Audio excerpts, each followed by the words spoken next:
मी व्यवसायाने एक प्रवासी छायाचित्रकार. कामामुळे नेहमीच वेगवेगळ्या ठिकाणी फिरावं लागतं. अनेकदा मी एकटाच निघतो, कारण निसर्गाच्या शांततेत मला अधिक चांगली चित्रे टिपता येतात. गेल्या महिन्यात मी महाराष्ट्रातील एका दुर्गम किल्ल्याची छायाचित्रे काढण्यासाठी निघालो होतो. तो किल्ला खूपच जुना होता आणि त्याच्याबद्दल अनेक आख्यायिका ऐकल्या होत्या, पण मला त्या केवळ कथा वाटायच्या. मी माझ्या कारमधून सकाळीच निघालो होतो. दुपारपर्यंत मी किल्ल्याच्या पायथ्याशी पोहोचलो. तिथे आसपास तुरळक वस्त्या होत्या, पण किल्ल्यावर जाण्याचा रस्ता पूर्णपणे निर्जन होता. मी माझा कॅमेरा आणि इतर सामान घेऊन किल्ल्याच्या दिशेने पायीच निघालो.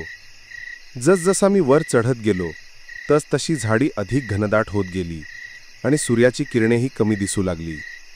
हवेत एक प्रकारचा गारठा जाणवत होता, जो सामान्यतः त्यावेळी नसायला हवा होता. संध्याकाळ होत आली होती आणि मी अजूनही किल्ल्याच्या मुख्यद्वाराजवळ पोहोचलो नव्हतो. मी थोडासा अस्वस्थ झालो. अंधार पडण्यापूर्वी मला किल्ल्यात प्रवेश करायचा होता. अचानक मला झाडीतून काहीतरी हालचाल दिसली. मी कॅमेरा तयार ठेवला, कदाचित एखादा प्राणी असेल म्हणून, पण जे काही दिसलं ते पाहून माझ्या अंगावर सर्रकन काटा आला. एका जुन्या वाकड्या झाडाच्या बुंध्याशी एक लहानसा मुलगा उभा होता. त्याचे कपडे फाटलेले होते, केस विस्कटलेले होते आणि त्याचे डोळे पूर्णपणे पांढरे दिसत होते. त्याचे शरीर पृष्ठ होते, जणू काही त्याला खूप दिवसांपासून अन्न मिळालं नसावं. मी त्याला विचारलं, बाळा, तू इथे काय करतोयस? इतका अंधार पडतोय.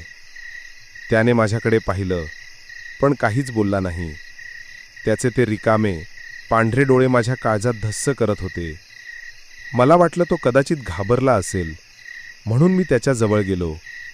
मी हात पुढे करून त्याला मदत देऊ केली. चल, मी तुला तुझ्या घरी सोडतो. माझा हात त्याच्याजवळ पोहोचताच त्याने अचानक माझ्या हातावर स्पर्श केला. त्याचा स्पर्श इतका थंड होता की जणू मी बर्फाला हात लावला होता. त्याच क्षणी मला एक विचित्र ऊर्जा जाणवली. जणू काही माझ्या शरीरातील शक्ती तो खेचून घेत होता. मी हात मागे घेतला आणि त्या मुलाने एक विचित्र कर्कश हास्य केलं. ते हास्य एखाद्या लहान मुलाचं नव्हतं, तर ते ऐकून मला भीती वाटली. जाऊ नकोस, तो कुजबुजला. त्याचा आवाज एखाद्या वृद्ध माणसासारखा घुमत होता. ये ये इथे, माझ्यासोबत राहा. माझ्या मनात विचार आला की हा मुंजाच असावा, ज्याबद्दल मी ऐकलं होतं. मुंजा म्हणजे अकाली मृत्यू पावलेल्या ब्रह्मचार्याचा आत्मा, जो लोकांना त्रास देतो. मी धास्तावलो आणि मागे फिरून पळायला सुरुवात केली. मी वाटेत अनेकदा पडलो, पण उठून पुन्हा धावत राहिलो. तो मुलगा माझ्या मागे येत आहे की नाही हे पाहण्याची माझ्यामध्ये हिंमत नव्हती. मी धावत धावत पायथ्याशी पोहोचलो. माझी कार जिथे उभी होती तिथे पोहोचल्यावर मी मागे वळून पाहिलं. दूरवर किल्ल्याच्या दिशेने मला तो मुलगा त्याच झाडापाशी उभा असलेला दिसला. त्याचे पांढरे डोळे अंधारातही चमकत होते आणि मला जाणवलं की तो मलाच पाहत आहे. मी थरथरत्या हातांनी गाडी सुरू केली आणि तिथून सुसाट निघालो. त्या रात्री मी एका गावातील धर्मशाळेत मुक्काम केला आणि सकाळीच तिथून निघालो.